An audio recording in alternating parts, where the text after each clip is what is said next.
नमस्ते दोस्तों।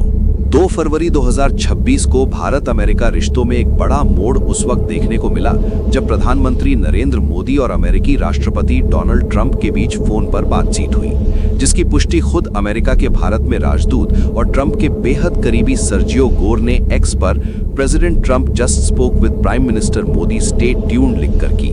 और इसी छोटे से पोस्ट ने पूरी दुनिया का ध्यान इस कॉल पर केंद्रित कर दिया, क्योंकि ये बातचीत ऐसे समय में हुई है जब भारत अमेरिका ट्रेड डील अपने निर्णायक और अंतिम चरण में मानी जा रही है। अगस्त 2025 से अमेरिका द्वारा भारतीय एक्सपोर्ट्स पर लगाए गए 50% टैरिफ ने दोनों देशों के व्यापारिक रिश्तों में तनाव पैदा कर दिया है। रूस से भारत की कच्चे तेल की खरीद अमेरिका के लिए लगातार चिंता का विषय बनी हुई है। ट्रंप की अमेरिका फर्स्ट नीति के तहत हर सहयोग को शर्तों से जोड़ा जा रहा है। वेनेजुएला और अमेरिकी तेल को लेकर भारत पर दबाव बढ़ाया जा रहा है। चीन को काउंटर करने की रणनीति में भारत को एक अहम पिलर माना जा रहा है। क्वाड और इंडो पैसिफिक की सुरक्षा वैश्विक राजनीति का केंद्र बन चुकी है और भारत की तेजी से बढ़ती वैश्विक भूमिका अब सिर्फ क्षेत्रीय नहीं बल्कि रणनीतिक स्तर पर देखी जा रही है। वहीं दूसरी तरफ ट्रंप और मोदी के पुराने मजबूत व्यक्तिगत रिश्ते, हाउडी मोदी इवेंट, ट्रंप द्वारा मोदी को माय वेरी गुड फ्रेंड कहना और दिसंबर 2025 में हुई पिछली बातचीत इस कॉल को और ज्यादा अहम बना देते हैं। कॉल से ठीक पहले ट्रंप का ट्रुथ सोशल पर मोदी के साथ मैगजीन कवर शेयर करना भी इस बात का संकेत देता है कि ये बातचीत केवल औपचारिक शिष्टाचार नहीं बल्कि गहरे रणनीतिक और राजनीतिक फैसलों से जुड़ी हुई थी।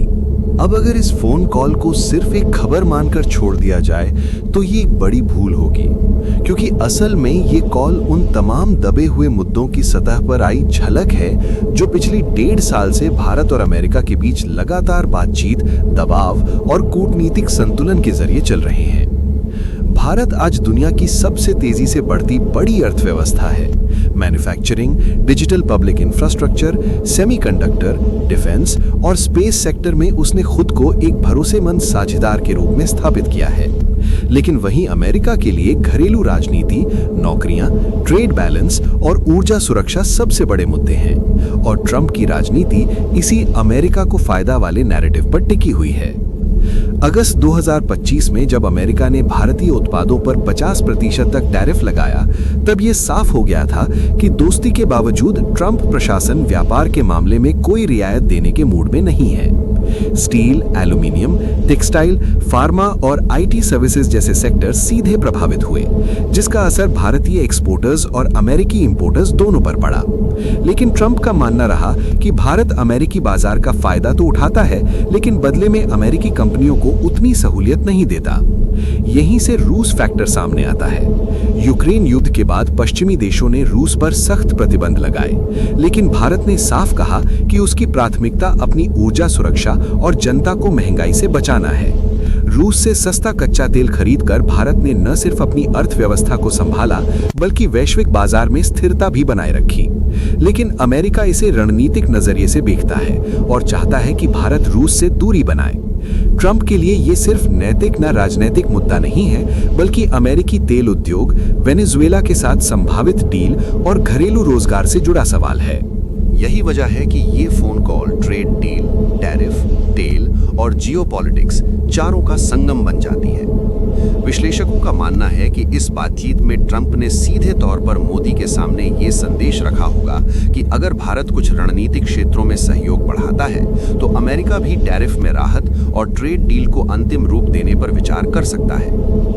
वहीं मोदी के लिए ये बातचीत भारत की रणनीतिक स्वायत्तता बनाए रखने की परीक्षा भी है, क्योंकि भारत किसी एक ध्रुव पर निर्भर नहीं रहना चाहता। इस पूरी तस्वीर में चीन सबसे बड़ा लेकिन खामोश खिलाड़ी है। अमेरिका जानता है कि इंडो पैसिफिक में चीन की बढ़ती ताकत को रोकने के लिए भारत के बिना कोई भी रणनीति सफल नहीं हो सकती। क्वाड, समुद्री सुरक्षा, सप्लाई चेन डाइवर्सिफिकेशन और टेक्नोलॉजी में सहयोग, इन सब का केंद्र भारत है। लेकिन ट्रंप की शैली हमेशा सौदेबाजी वाली रही है, जहां रणनीतिक सहयोग भी आर्थिक फायदे से जुड़ा होता है। यहीं पर मोदी ट्रंप की पर्सनल केमिस्ट्री काम आती है। ट्रंप उन नेताओं में से हैं जो व्यक्तिगत भरोसे को बहुत महत्व देते हैं। हाउडी मोदी जैसे इवेंट, सार्वजनिक तारीफ और सीधे संवाद, ये सब ट्रंप के निर्णयों को प्रभावित करते हैं। यही वजह है कि ये कॉल सीधे मोदी से की गई, न कि सिर्फ डिप्लोमैटिक चैनलों के जरिए। सर्जियो गोर की भूमिका भी यहाँ बेहद अहम हो जाती है। वे सिर्फ एक राजदूत नहीं, बल्कि ट्रंप के भरोसेमंद रणनीतिक सहयोगियों में गिने जाते हैं। उनका स्टे ट्यून्ड कहना इस बात का संकेत है कि ये कॉल किसी बड़े ऐलान या नीति बदलाव की भूमिका हो सकती है। आने वाले हफ्तों में विदेश मंत्री एस जयशंकर की अमेरिका यात्रा, ट्रेड वार्ता का अंतिम दौर और संभावित संयुक्त बयान, ये सब इसी दिशा में इशारा करते हैं। अब सवाल उठता है कि इस कॉल का भारत के लिए मतलब क्या है। एक तरफ ये एक बड़ा अवसर है। अगर ट्रेड डील फाइनल होती है, टैरिफ घटते हैं, निवेश बढ़ता है और टेक्नोलॉजी व डिफेंस में सहयोग मजबूत होता है, तो भारत की अर्थव्यवस्था को सीधा फायदा होगा। दूसरी तरफ जोखिम भी है। अगर अमेरिका दबाव की राजनीति अपनाता है, तो भारत को कठिन फैसले लेने पड़ सकते हैं जो उसकी ऊर्जा नीति और रणनीतिक स्वतंत्रता को प्रभावित कर सकते हैं। यही वजह है कि विशेषज्ञ इस फोन कॉल को सिर्फ एक खबर नहीं, बल्कि आने वाले महीनों की भू राजनीतिक दिशा का संकेत मान रहे हैं। ये कॉल भारत अमेरिका रिश्तों का ट्रेलर है, जिसमें आगे ट्रेड डील का क्लाइमैक्स भी हो सकता है और टकराव का ट्विस्ट भी। अब सबकी नजरें इस पर टिकी हैं कि स्टे ट्यून्ड के बाद अगला कदम क्या होगा, राहत या दबाव, दोस्ती या सौदेबाजी। अंत में सवाल सिर्फ यही है कि क्या ये बातचीत भारत के लिए एक ऐतिहासिक अवसर साबित होगी, या ट्रंप की अमेरिका फर्स्ट नीति भारत अमेरिका रिश्तों की अगली सबसे बड़ी चुनौती बनकर सामने आएगी। इसका जवाब आने वाले दिनों में पूरी दुनिया को मिलने वाला है। आपका क्या मानना है? क्या मोदी ट्रंप की ये फोन कॉल भारत के लिए गेम चेंजर साबित होगी, या अमेरिका फर्स्ट नीति से नई मुश्किलें आएंगी? अपनी राय कमेंट में जरूर लिखें। वीडियो पसंद आई हो तो लाइक करें, इसे अपने दोस्तों के साथ शेयर करें और ऐसी ही डीप एनालिसिस के लिए चैनल को सब्सक्राइब करना न भूलें।